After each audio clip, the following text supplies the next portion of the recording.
Hi friends, welcome back to my channel শিক্ষা বিজ্ঞান with LC. আজকে আমি যে বিষয়টি তোমার সঙ্গে তুলে ধরতে চাইছি বা যে বিষয় সম্পর্কে তোমার সঙ্গে আলোচনা করতে চাইছি সেটি হচ্ছে আনক্রাফট, অর্থাৎ United nation convention on the rights of person with disability. আজকে আমার এই বিষয়টি তোমাদের সামনে ছোট্ট করে এবং সুন্দর করে তুলে ধরার ইচ্ছা রয়েছে। তবে চলো এখানে কি বলা হয়েছে দেখে নেওয়া যাক। আনক্রাফট হলো একটি প্রতিবেদন যেখানে বিশেষ চাহিদা সম্পন্ন ব্যক্তিবর্গের অধিকার সম্পর্কে বলা হয়েছে এবং সেই অধিকারগুলি কিভাবে নিশ্চয় করা হবে, কিভাবে নিশ্চয়তা প্রদান করা হবে তার সম্পর্কেও এখানে বলা হয়েছে। এর সম্পূর্ণ নাম হলো U for united, N for nation, C for convention on the, R for rights of, P for persons with, D for disability. এবং এই আনক্রাফটের সম্পূর্ণ বাংলা মানে হচ্ছে রাষ্ট্রসংঘের অক্ষম অর্থাৎ বিশেষ চাহিদা সম্পন্ন ব্যক্তিবর্গের অধিকার বিষয়ক সম্মেলন। এই প্রতিবেদনটি গঠন করার প্রধান কারণই হলো গত এক দশকেরও বেশি সময় জুড়ে অর্থাৎ 1881 থেকে 1892 সাল পর্যন্ত অক্ষম বা বিশেষ চাহিদা সম্পন্ন ব্যক্তিবর্গের জন্য নানা দাবি, নানা কল্যাণমূলক কর্মসূচি এবং তাদের অধিকার নিশ্চিত করতে তাদের সমান মর্যাদা অর্থাৎ সকলের মতোই সাধারণ মানুষদের মতো সকলের সাথে সমান মর্যাদা ও কার্যক্রমের সম্মেলন করার জন্য একটি আন্দোলন শুরু হয়েছিল। এই আন্দোলনের কারণে উপরে যতগুলি উদ্দেশ্যগুলি উল্লেখ রয়েছে সেগুলি পূরণ করার ইচ্ছাতেই কিন্তু এই আনক্রাফট প্রতিবেদনটি গঠন করা হয়েছিল। আনক্রাফট প্রতিবেদনটি সম্মেলনটি রাষ্ট্রসংঘ 2006 খ্রিস্টাব্দে আমেরিকার যুক্তরাষ্ট্রের নিউ ইয়র্ক শহরে আয়োজন করা হয়েছিল। তবে এই সম্মেলনটি 2008 খ্রিস্টাব্দ থেকে কার্যকরী হয়েছিল এবং এই সম্মেলনটি একবিংশ শতাব্দীর মানবাধিকার সম্পর্কিত একটি উল্লেখযোগ্য উদ্দেশ্য হয়ে উঠেছিল। এখানে কোনো বিষয় নেই যার সম্পর্কে আলোচনা করা হয়নি। বিশেষ চাহিদা সম্পন্ন ব্যক্তিবর্গের অধিকার সম্পর্কে নিশ্চিত করার জন্য যে রকম প্রস্তাব গ্রহণ করা উচিত বা গ্রহণ করা দরকার সেই সমস্ত প্রস্তাবগুলি গ্রহণ করা হয়েছিল এবং এখানে খুঁটিনাটিভাবে সেই প্রস্তাবগুলি সম্পর্কে আলোচনা করা হয়েছিল। এই সম্মেলনে বিশেষ চাহিদা সম্পন্ন ব্যক্তিবর্গের জন্য চিকিৎসামূলক দৃষ্টিভঙ্গির পরিবর্তন ঘটেছিল। এখানে তাদেরকে চিকিৎসামূলক দৃষ্টিভঙ্গির পরিবর্তে সামাজিক দৃষ্টিভঙ্গিতে দেখতে শুরু করা হয়েছিল। অর্থাৎ এখানে মেডিকেল মডেল থেকে তাদেরকে সোশ্যাল মডেলে পরিবর্তন করা হয়েছিল। সাধারণভাবে বলা যায় যে এখানে তাদেরকে করুণার পাত্র বা চিকিৎসার যোগ্য হিসেবে না দেখে সামাজিক বোঝা হিসেবে না গণ্য করে তাদের সমস্ত ব্যক্তিবর্গের মতোই সমান অধিকার প্রাপ্ত ব্যক্তি হিসেবে সিদ্ধান্ত গ্রহণ করতে এবং সক্ষম ও সক্রিয় সামাজিক সদস্য হিসেবে মানার কথা বলা হয়েছে। এখানে এই সম্মেলনের নেপথ্যে 8টি নির্দেশনামূলক নীতির বিবেচনা করা হয়েছে। 8 গাইড অফ প্রিন্সিপাল। এই আনক্রাফটের 8 গাইড অফ প্রিন্সিপালগুলি কি কি দেখো। এক হচ্ছে বিশেষ চাহিদা সম্পন্ন ব্যক্তিবর্গের আত্মসম্ভ্রম, ব্যক্তিগত স্বাতন্ত্র্য এবং নির্বাচনের সক্ষমতা ও স্বাধীনতা থাকতে হবে। সমস্ত সে ব্যক্তি সাধারণ হোক বা কোনো অক্ষমতাযুক্ত ব্যক্তি হোক না কেন তাদের সমস্ত ক্ষেত্রে স্বাধীনতা, নির্বাচনের স্বাধীনতা এবং সমস্ত ক্ষেত্রে স্বাধীনতা তাদের প্রদান করতে হবে। 2, এদের বৈষম্যহীন থাকার অধিকার রয়েছে। অবশ্যই সবার মতো এদেরও বৈষম্যহীন থাকার অধিকার রয়েছে। 3, এই ব্যক্তিবর্গের সমাজে পূর্ণ ও কার্যকরী অংশগ্রহণ করবার এবং সমাজের মূল স্রোতে অন্তর্ভুক্ত হবার সক্ষমতা আছে।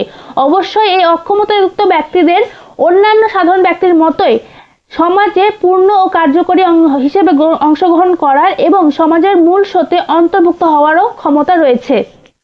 4, মানবতা ও মানব বৈচিত্র্যের নিরিখে এই ব্যক্তিবর্গের অন্য ব্যক্তিদের মতোই গৃহীত হবার ও অন্য ব্যক্তিদের সঙ্গে ব্যবধান থাকা সত্ত্বেও ও মর্যাদা লাভ করার যোগ্যতাও আছে। একটি সাধারণ ব্যক্তিকে আমরা যেমন মর্যাদা দেব, যেমন স্বাধীনতা দেব, এই অক্ষমযুক্ত ব্যক্তিবর্গকেও আমরা সমান স্বাধীনতা ও মর্যাদা প্রদান করব। এবং 5, এই ব্যক্তিবর্গের সবার মতোই সমসুযোগ প্রাপ্তির অধিকারও রয়েছে। আমরা একটা সাধারণ মানুষ যে সমস্ত ক্ষেত্রে যেমন অধিকার পায় ঠিক সেরকম ভাবেই অক্ষমতাযুক্ত ব্যক্তিবর্গকে একই রকম ভাবে অধিকার প্রদান করতে হবে। একটি শিক্ষা ক্ষেত্রে হোক বা কোনো কর্মক্ষেত্রে হোক বা কোনো সাধারণ বাসে যাতায়াতের জন্য হোক, ট্রেনে যাতায়াতের জন্য, যে কোনো স্থানে তাদেরকে সমানভাবে দেখা হবে এবং সমান মর্যাদা দেওয়া হবে। 6, এই 6 নম্বরে কি বলা আছে, এই ব্যক্তিবর্গের সামাজিক ক্ষেত্রগুলিকে অধিগম্যতা রক্ষার অধিকার আছে। 7 এই ব্যক্তিবর্গের ক্ষেত্রে পুরুষ ও মহিলার সমতা বিধানের অধিকার আছে। অক্ষমযুক্ত ব্যক্তিদের ক্ষেত্রেও পুরুষের ক্ষেত্রে এবং মহিলার ক্ষেত্রেও কিছু কিছু অধিকারের সমানতা রয়েছে। এবং 8 সর্বশেষে কি বলা হয়েছে, অক্ষম ও স্পেশাল চাইল্ড শিশুদের সক্ষমতা আবিষ্কার করার অধিকার রক্ষা করার বা পরিচিতি বজায় রাখবার অধিকারও আছে। অর্থাৎ এই 8টি নির্দেশনাতে মূল কথা এই যে অক্ষমতাযুক্ত ব্যক্তিদের সাধারণ ব্যক্তিবর্গের মতোই সমান অধিকার পাওয়ার, সমান রক্ষা পাওয়া এবং স্বাধীনতা পাওয়ার অধিকার রয়েছে। উপরোক্ত 8টি নীতিকে মনে রেখে কিন্তু সম্মেলনের বিভিন্ন প্রস্তাব গৃহীত হয়েছে। এই প্রস্তাবগুলি যে প্রতিবেদনে প্রকাশিত হয় আর তার মধ্যে 3টি স্পষ্ট অধ্যায় ভাবে বিভক্ত হয়, যা হচ্ছে 1 প্রস্তাবনা বা কোথাও কোথাও মুখবদ্ধ অর্থাৎ প্রিয়াম্বেল, 2 প্রধান প্রস্তাবনা বা প্রধান সিদ্ধান্ত সমূহ অর্থাৎ মেন ডিসিশন, এবং 3 নম্বর হচ্ছে নিয়মাবলীর সংকলন অর্থাৎ অপটিনাল প্রোটোকল। এই 3টি অধ্যায়ে এই আনক্রাফটে যতগুলো নীতি উপর ভিত্তি করে নানা প্রস্তাব গ্রহণ করা হয়েছে সেগুলিকে 3টি অধ্যায়ে ভাগ করা হয়েছে, এবং এই 3টি অধ্যায়ের মধ্যেও কিন্তু এই প্রস্তাবগুলিকে কয়েক ভাগে ভাগ করা হয়েছে। যেমন এই 3টি ভাগের মধ্যে দ্বিতীয় ভাগ অর্থাৎ প্রধান প্রস্তাবনা বা প্রধান সমূহ অর্থাৎ মেন ডিসিশনে 50টি অনুচ্ছেদের কথা বলা হয়েছে, এবং তৃতীয় ভাগে অর্থাৎ নিয়মাবলী সংকলন অর্থাৎ অপটিনাল প্রোটোকলে 17টি অনুচ্ছেদ অর্থাৎ 17টি আর্টিকেল বা কোথাও কোথাও এখানে 18টি বা 13টির অনুচ্ছেদের কথা বলা হয়েছে। এই প্রস্তাবনা বা মুখবদ্ধ প্রিয়াম্বেলের কি বলা আছে, এই প্রতিবেদনের এই অধ্যায়ে বিশেষ চাহিদা সম্পন্ন ব্যক্তিদের জন্য গৃহীত উদ্যোগগুলিকে উল্লেখ করা হয়েছে, আস্থা জ্ঞাপন করা হয় এবং সাফল্য পর্যালোচনা করা হয়, এবং বলা যায় যে প্রথমে গৃহীত উদ্যোগ ঘোষণা, সিদ্ধান্ত বা প্রস্তাব এবং কর্মসূচির সাথে সাযুজ্য রেখেই পরবর্তী সিদ্ধান্তগুলিও কিন্তু গ্রহণ করা হয়েছে। এখানে যে বিষয় সম্পর্কে বা গুলির উপর প্রধান্য আলোচনা করা হয়েছে বা যেগুলির বিষয়গুলির উপর প্রাধান্য দেওয়া হয়েছে তার মধ্যে আছে, দেখো, ক মানব পরিবার সমূহের ভিত্তি হলো শান্তি, ন্যায় বিচার, স্বাধীনতা ও সমান অধিকার যা পরিবারগুলির মর্যাদা রক্ষা করে। খ সর্বজনীন মানবাধিকার রক্ষার ঘোষণার কথা কিন্তু এখানে বলা হয়েছে। গ মানবাধিকারের সর্বজনীন হোক বা ব্যক্তিগত সমস্ত উপাদানগুলির সামগ্রিকতা, সম্পর্কযুক্ততা ও পারস্পরিক নির্ভরশীলতাও আছে। ঘ অর্থনৈতিক, সামাজিক এবং সাংস্কৃতিক অধিকার বিষয়ক আন্তর্জাতিক সম্মেলনের সিদ্ধান্তের প্রতি নজরও দেওয়া হবে এখানে। জাতিগত ও নারী জাতির প্রতি বৈষম্য প্রভৃতির প্রকার বৈষম্যের অপসারণের প্রতি গুরুত্ব দেওয়াও কিন্তু এখানে হবে বা এটার উপর গুরুত্ব দেওয়া উচিত। চ শিশুর অধিকার রক্ষা হোক, শ্রমজীবী হোক বা তাদের পরিবারের অধিকার রক্ষার প্রতি গুরুত্ব দেওয়াও কিন্তু এখানে উচিত বলে মনে করা হয়েছে। এই প্রথম প্রস্তাবনা বা মুখবদ্ধের প্রিয়াম্বেলে এই সমস্ত কথাগুলি কিন্তু উল্লেখ করা হয়েছে। বি অর্থাৎ প্রধান প্রস্তাবনা বা মূল সিদ্ধান্ত সমূহে বা মেইন ডিসিশনে কি বলা হয়েছে, যে 50টি অনুচ্ছেদের কথা বলা হয়েছে। এই 50টি অনুচ্ছেদে কি কি বলা হয়েছে সেখানে দেখে নেওয়া যাক, চলো। এখানে আর্টিকেল 1 এ পারপাস অর্থাৎ উদ্দেশ্যের কথা বলা হয়েছে। এখানে উদ্দেশ্য সম্পর্কে বলা হয়েছে যে to promote, protect, ensure to full and equal enjoyment of all human rights and fundamental freedom by all persons with disability and promote inherent dignity। অর্থাৎ এই সম্মেলনের উদ্দেশ্য অক্ষমতাযুক্ত ব্যক্তির সমস্ত সর্বপ্রকার মানবাধিকার হোক এবং মৌলিক স্বাধীনতার উপভোগ ও অন্তর্নিহিত শ্রদ্ধা ও সমানতা নিশ্চিত করা, রক্ষা করা এবং সেগুলি উন্নতি ঘটানোর কথা এখানে বলা হয়েছে। আর্টিকেল 2 এর ডেফিনেশন অর্থাৎ সংজ্ঞা সম্পর্কে বলা হয়েছে। এই অনুচ্ছেদে পরবর্তী অনুচ্ছেদগুলিতে যে ব্যবহৃত বিভিন্ন শব্দের সংজ্ঞা দেওয়া হয়েছে, যেমন যোগাযোগ হোক, কমিউনিকেশন, ভাষা, ল্যাঙ্গুয়েজ, বৈষম্য, ডিসক্রিমিনেশন, সর্বজনীন পরিকল্পনা, ইউনিভার্সাল ডিসিশন, যুক্তিসম্মত সমাজীকরণ, রেসপন্সিবল অ্যাকোমেন্ডেশন, এই শব্দগুলির সংজ্ঞা ও ব্যাখ্যা দেওয়া হয়েছে এখানে, যার পক্ষে যে ভাষা বোধগম্য তাকে সেই ভাষার স্বীকৃতি দেওয়া হয়েছে। যেমন একজন অন্ধের জন্য ব্রেইল ল্যাঙ্গুয়েজ সহজ, এবং একজন যে মুখ বা বধিরের জন্য যে কথা বলতে পারে না তার জন্য সাইন ল্যাঙ্গুয়েজ গ্রাম্য। এই জন্য তারা এই ভাষাতে কথা বা একে অপরের সঙ্গে কমিউনিকেট করতে পারবে। আর্টিকেল 3-তে জেনারেল প্রিন্সিপাল সম্পর্কে বলা হয়েছে, অর্থাৎ সাধারণ নীতি।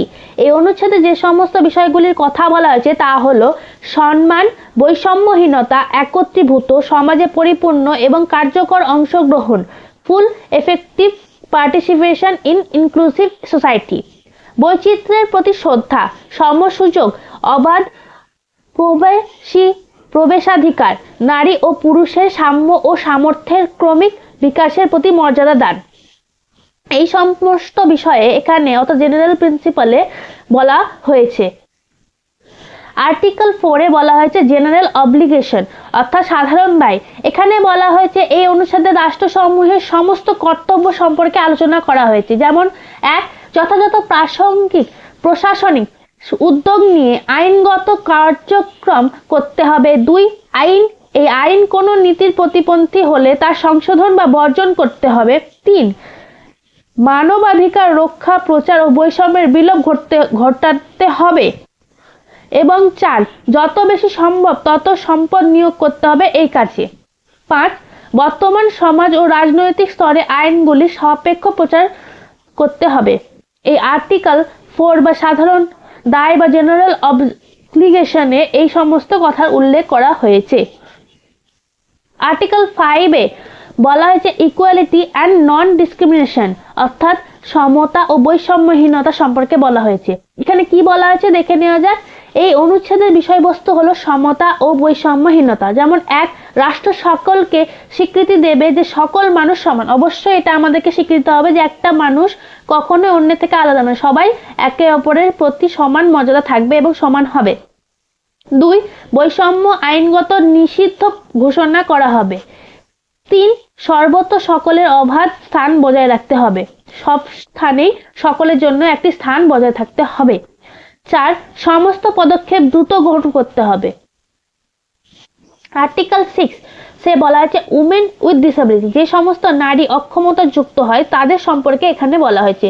কি বলা হয়েছে দেখো, এখানে অক্ষমতাযুক্ত নারীদের অধিকার ও তাদের অধিকার এবং রক্ষা সম্পর্কে মন্তব্য করা হয়েছে। যেমন 1, রাষ্ট্র ভালো করেই জানে যে এখানে অক্ষমতাযুক্ত মেয়েদের বহুবিধ বৈষম্য শিকার হতে হয়, তার জন্যই 2, রাষ্ট্র অক্ষমতাযুক্ত নারীদের সুরক্ষার জন্যই কিন্তু উপর নজর দিয়েছে, অর্থাৎ এদের সুরক্ষার ক্ষেত্রে কি কি পদক্ষেপ নেওয়া যায় তার উপর গুরুত্ব দিয়েছে রাষ্ট্র। এবং আর্টিকেল 7-এ বলা হয়েছে চিলড্রেন উইথ ডিসেবিলিটি, অর্থাৎ যে সমস্ত শিশু অক্ষমতাযুক্ত রয়েছে তাদের সম্পর্কে এখানে আলোচনা করা হয়েছে। এখানে কি বলা আছে দেখো, এই অনুচ্ছেদে অক্ষমতাযুক্ত শিশুদের মানবাধিকার নিশ্চিত করতে সমস্ত পদক্ষেপ নেওয়ার কথা বলা হয়েছে। এখানে একটি শিশুর মতামত কি এবং তার বক্তব্য কি খোলাখুলিভাবে সে যেন নিজের মনের কথা প্রকাশ করতে পারে, সমসুযোগে সে সবার মতোই সুযোগ পায়, সেই কথা কিন্তু এখানে উল্লেখ করা হয়েছে। আর্টিকেল 8-এ বলা হয়েছে অ্যাওয়ারনেস রাইজিং, অর্থাৎ সচেতনতা বৃদ্ধি। এখানে কি কি কথাগুলি বলা হয়েছে দেখো, 1, সচেতনতা বৃদ্ধি ঘটাতে সমস্ত পদক্ষেপ নিতে হবে। 2, অক্ষমতাযুক্ত ব্যক্তিদের অবদান সম্পর্কে সবাইকে সচেতন করতে হবে, তাদের ক্ষমতা, দক্ষতা, মেধা সম্পর্কে সবাইকে জানাতে হবে। একজন অক্ষমতাযুক্ত ব্যক্তির মধ্যে কি রকম ক্ষমতা রয়েছে, কি রকম দক্ষতা রয়েছে এবং তাদের মধ্যে কি পরিমাণের মেধা রয়েছে সেটা কিন্তু সমস্ত রকম মানুষদের সামনে তুলে ধরতে হবে।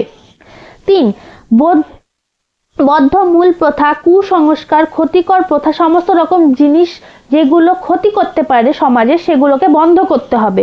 4, সর্বস্তরের শিক্ষার পৃষ্ঠপোষকতা ও পালন করতে হবে, সব ক্ষেত্রে শিক্ষাকে উন্নত করতে হবে, সমস্ত ক্ষেত্রেই শিক্ষাকে কিভাবে উন্নত করা যায়, সমানভাবে সবাই যেন শিক্ষা লাভ করে সেটার উপর নজর দিতে হবে।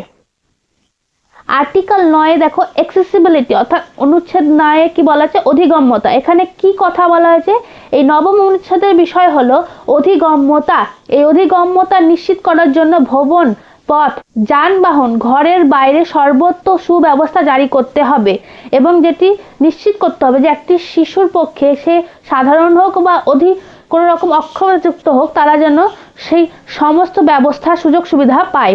বাইরে যাতায়াতের ক্ষেত্রে হোক, নিজের ভ্রমণ পথ হোক, ঘর বাইরে হোক, সমস্ত সুব্যবস্থা তাদের জন্য তৈরি রাখতে হবে। আর্টিকেল 10 কি বলা হয়েছে দেখো, রাইট টু লাইফ, অর্থাৎ জীবনের অধিকার। এখানে জীবনের অধিকার সম্পর্কে খুব সুন্দরভাবে ব্যাখ্যা করা হয়েছে। আর্টিকেল 11 বলা হয়েছে situation of risk and humanitarian emergencies, অর্থাৎ 11তে ঝুঁকি ও মানবিক জরুরি অবস্থা সম্পর্কে বলা হয়েছে। আর্টিকেল 12 বলা হয়েছে আর্টিকেল 12 বলা হয়েছে equal recognition before the law, আইনের চোখে যেন সকলের সমান হয় এবং সকলের পক্ষে সুবিচার যেন সহজলভ্য হয়। আর্টিকেল 13 বলা হয়েছে অ্যাক্সেস টু জাস্টিস, 13তে কি ন্যায় বিচারের সুযোগ সুবিধা। Article 14 liberty and security of person, অর্থাৎ 14তে কি বলা হয়েছে দেখো, একটি ব্যক্তির স্বাধীনতাপূর্ণ ও নিরাপত্তা জীবন কিভাবে পাওয়া যায় বা কিভাবে দেওয়া যায় সেই সম্পর্কে এখানে আলোচনা করা হয়েছে। Article 15 freedom from torture or cruel, inhuman or degrading treatment or punishment, অর্থাৎ 15তে কি বলা হয়েছে, অমানবিক অপমানজনক আচরণ থেকে মুক্তি ও নিরাপত্তা দানের ব্যবস্থা কিভাবে করা যাবে সেটা দেখতে হবে এবং অপরাধীদের শাস্তির বিধান ও শাস্তি নিশ্চিত করতে হবে। আর্টিকেল 16 বলা আছে freedom from exploitation, violence and abuse, অর্থাৎ অনুচ্ছেদ 16তে বলা হয়েছে, এখানে 14 ও 15 অনুচ্ছেদের মতো একই কথা কিন্তু এখানে বলা আছে, যে সমস্ত অবিচার, অত্যাচার, নিষ্ঠুরতা থেকে যেন সমস্ত মানুষদের, সে সাধারণ হোক বা অক্ষমতাযুক্ত ব্যক্তি হোক, তাদেরকে যেন স্বাধীনতা প্রদান করা হয় এবং তাদেরকে রক্ষা প্রদান করা হয়। আর্টিকেল 17 বলা আছে প্রোটেক্টিং দ্য ইনগ্যারিটি, 17তে কি বলছে, protecting the integrity of the person, অর্থাৎ ব্যক্তির সংহতি বজায় রাখার উপযোগী পরিবেশ রক্ষা করার প্রতি গুরুত্ব দেওয়া হয়েছে। আর্টিকেল 18তে বলা হয়েছে liberty of movement and nationality, অর্থাৎ ব্যক্তির নিজস্ব স্বাধীনভাবে চলাফেরা এবং প্রয়োজন চলনের প্রশিক্ষণ সুব্যবস্থার উপর গুরুত্ব এখানে দেওয়া হয়েছে। 19 নম্বর আর্টিকেলে বলা হয়েছে living independently and being include in the community, অর্থাৎ নিজের ইচ্ছায় দেশ এবং জাতীয়তা নির্বাচন করার অধিকার ও সমাজে স্বাধীনভাবে জীবনযাপনের অধিকারের প্রতি স্বীকৃতি দেওয়ার কথা এখানে বলা হয়েছে। 20 নম্বর আর্টিকেলে বলা হয়েছে পার্সোনাল মোবিলিটি, এখানে কি বলা হয়েছে, স্বাধীনভাবে ব্যক্তিগত চলন নিশ্চিত করা, তার প্রশিক্ষণ দেওয়ার কথা এখানে বলা হয়েছে। 21 নম্বর আর্টিকেলে বলা হয়েছে freedom of expression and opinion and access to information, অর্থাৎ মতামত প্রকাশের স্বাধীনতা এবং তথ্য জানার অধিকার সম্বন্ধে স্বীকৃতি এবং নিশ্চিততা দান করা এখানে কথা বলা হয়েছে। আর্টিকেল 22 বলা আছে রেসপেক্ট ফর প্রাইভেসি, ব্যক্তির গোপনীয়তা সম্পর্কে কিভাবে রেসপেক্ট করা যায় তার কথা এখানে বলা হয়েছে। আর্টিকেল 23তে বলা হয়েছে respect for home and the family, একটি মানুষের বাড়ি এবং তার পরিবার সম্পর্কে কিভাবে রেসপেক্ট দেখানো যায়, তাদের সম্মান কিভাবে করা যায় সেই সম্পর্কে এখানে বলা যায়। পারিবারিক জীবনের অধিকার, সন্তান পালনের অধিকার এবং প্রয়োজনীয় অভিভাবকত্বের অধিকার সম্পর্কে এখানে বলা হয়েছে। আর্টিকেল 24 এখানে বলা হচ্ছে এডুকেশন, এটি খুবই গুরুত্বপূর্ণ। আগের 10টির মতো অর্থাৎ প্রথম 10 আর্টিকেলটির মতো কিন্তু এটিও খুব গুরুত্বপূর্ণ। এখানে কি বলা, শিক্ষা, এই অনুচ্ছেদের অক্ষমতাযুক্ত ব্যক্তিদের শিক্ষা সম্পর্কে বলা হয়েছে। কি কি বলা হয়েছে, 1 বৈষম্যহীন শিক্ষার অধিকার, সর্বসমাবেশী পরিবেশে জীবন ব্যাপী শিক্ষার উপযোগী। সমস্ত মানবিক সম্ভাবনার পরিপূর্ণ বিকাশে সহায়ক। 3 ব্যক্তিত্ব বিকাশ, মেধা, প্রতিভা বিকাশের সহায়ক। 4 কার্যকর সামাজিক অংশগ্রহণের অনুকূল হতে হবে। 5 সাধারণ শিক্ষা ব্যবস্থার বাইরে থেকে নয়, অর্থাৎ শিক্ষা হবে সর্বসমাবিষ্ট, সকলের জন্য শিক্ষা। 6 ব্যক্তিবর্গ চাহিদা পূরণের সহজ সুযোগ রাখতে হবে। 7 দলগত সহায়তা থাকতে হবে। 8 ব্যক্তিগত সহায়তা থাকতে হবে। এবং 9 ব্রেল হোক বা নানা ধরনের প্রযুক্তি বিকল্প পাঠ্য বিষয় কিন্তু উন্নত মানের পাঠ্য বিষয় একটা শিক্ষার্থীর জন্য প্রস্তুত থাকতে হবে। 10 জীবনযাপনের হোক সামাজিক ও অন্যান্য দক্ষতা বিকাশের সুযোগ অবশ্যই তাদের কাছে তুলে ধরতে হবে। 11 ভাষাগত পরিচিতি বজায় রেখে শিক্ষা প্রদান করতে হবে, অর্থাৎ শিক্ষার্থী যে ভাষায় শিক্ষার্থী লাভ করতে সুবিধা বোধ করবে তাকে সেই ভাষায় শিক্ষা গ্রহণ করতে হবে। যেমন একজন অন্ধ মানুষের জন্য ব্রেইল ল্যাঙ্গুয়েজ খুবই সুন্দরভাবে শিক্ষা গ্রহণ করার একটি পদ্ধতি, তাকে সেইভাবেই শিক্ষা প্রদান করতে হবে। 25 নম্বর আর্টিকেলে হেলথ অর্থাৎ স্বাস্থ্যের সম্পর্কে বলা হয়েছে। এখানে কি বলা হয়েছে? এই অনুচ্ছেদে বিশেষ চাহিদা সম্পন্ন ব্যক্তিদের স্বাস্থ্যের অধিকার সম্পর্কে বলা হয়েছে। 26 নম্বর আর্টিকেলে কি বলা হয়েছে? হ্যাবিটিউশন এবং রিহ্যাবিলিটেশন, এখানে একত্রে বসবাস ও পুনর্বাসনের অধিকার সম্পর্কে আলোচনা করা হয়েছে। 27 অর্থাৎ 27 ওয়ার্ক অ্যান্ড এমপ্লয়মেন্ট, এখানে কাজ এবং কার্যক্রমে নিযুক্ত লোকের সম্পর্কে বলা হয়েছে। বিশেষ চাহিদা সম্পন্ন ব্যক্তিদের কর্মসংস্থানের সুরক্ষা এবং কর্মে নিয়োগের সুনিশ্চয়তাকরণ কথা এখানে বলা হয়েছে। 28 অর্থাৎ 28 নম্বর আর্টিকেলে বলা হয়েছে adequate standard of living and social protection, এখানে যথাযথ জীবনযাত্রার মান ও সামাজিক সুরক্ষার কথা এখানে বলা হয়েছে। আর্টিকেল 29 বলা হয় participation in political and public life, এখানে ব্যক্তিদের রাজনৈতিক হোক বা ভোটাধিকারী অংশগ্রহণের কথা সম্পর্কে সুন্দরভাবে বলা হয়েছে। 30 নম্বর আর্টিকেলে বলা হয়েছে participation in cultural life, recreation, leisure and sport, এখানে সাংস্কৃতিক ও অবসরকালীন জীবনে খেলাধুলায় অংশগ্রহণের কথা বিশদভাবে বলা হয়েছে। 31 অর্থাৎ 31 নম্বর আর্টিকেলে বলা আছে স্ট্যাটিস্টিক অ্যান্ড ডাটা কালেকশন, পরিসংখ্যানগত কথা এবং তথ্য সংগ্রহ সম্পর্কে বলা হয়েছে। 32 অর্থাৎ 32 নম্বর আর্টিকেলে বলা আছে ইন্টারন্যাশনাল কোঅপারেশন অর্থাৎ আন্তর্জাতিক সহযোগিতা। এবং 33 বলা হয়েছে ন্যাশনাল ইমপ্লিমেন্টেশন অ্যান্ড মনিটরিং অর্থাৎ জাতীয় বাস্তবায়ন এবং পর্যবেক্ষণ সম্পর্কে এখানে বলা হয়েছে। আর্টিকেল 34 বলা হয়েছে community on the rights of person with disability অর্থাৎ প্রতিবন্ধী ব্যক্তিদের অধিকার সংক্রান্ত committee. 35 reports by state parties, রাষ্ট্রীয় দলের দ্বারা গঠিত রিপোর্ট সম্পর্কে বলা হয়েছে।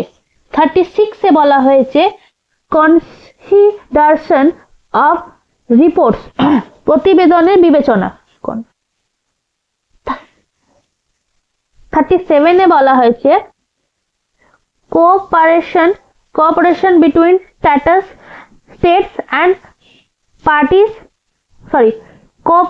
Between states parties and the committee অর্থাৎ রাষ্ট্রদল ও কমিটির মধ্যে সহযোগিতা সম্পর্কে এখানে বলা হয়েছে। আর্টিকেল 38 বলা আছে relationship of community with other bodies অর্থাৎ অন্যান্য সংস্থার সাথে কমিটির সম্পর্ক সম্পর্কে এখানে বলা হয়েছে। আর্টিকেল 39 বলা আছে রিপোর্ট অফ দ্য কমিউনিটি অর্থাৎ কমিটির রিপোর্ট সম্পর্কে এখানে উল্লেখ করা হয়েছে। আর্টিকেল 40 বলা হয়েছে কনফারেন্স অফ স্টেট পার্টিস অর্থাৎ রাষ্ট্রপক্ষের সম্মেলন সম্পর্কে এখানে বলা হয়েছে। এবং আর্টিকেল 41 ডিপোজিটরি অর্থাৎ আমানতকারী জাতিসংঘের মহাসচিব বর্তমান কনভেনশনের আমানতকারী হবেন তা বলা হয়েছে। আর্টিকেল 42 এর সিগনেচার অর্থাৎ স্বাক্ষরের সম্পর্কে এখানে বলা হয়েছে। আর্টিকেল 43-তে consent to be the bound অর্থাৎ বাধ্যতামূলক সম্পত্তি কথা বলা হয়েছে। আর্টিকেল 44 এ রিলিজিয়ান ইন্টিগ্রেশন অর্গানাইজেশন অর্থাৎ আঞ্চলিক একত্রীকরণ সংস্থা সম্পর্কে এখানে বলা হয়েছে। আর্টিকেল 45 এ এন্ট্রি ইনটু ফোর্স বলবৎ এন্ট্রির কথা এখানে বলা হয়েছে। আর্টিকেল 46 এ রিজার্ভেশন অর্থাৎ সংরক্ষণ সম্পর্কে এখানে বলা হয়েছে। আর্টিকেল 47 এ অ্যামেন্ডমেন্টস সংশোধনী সম্পর্কে বলা হয়েছে। আর্টিকেল 48 এ নিন্দা অর্থাৎ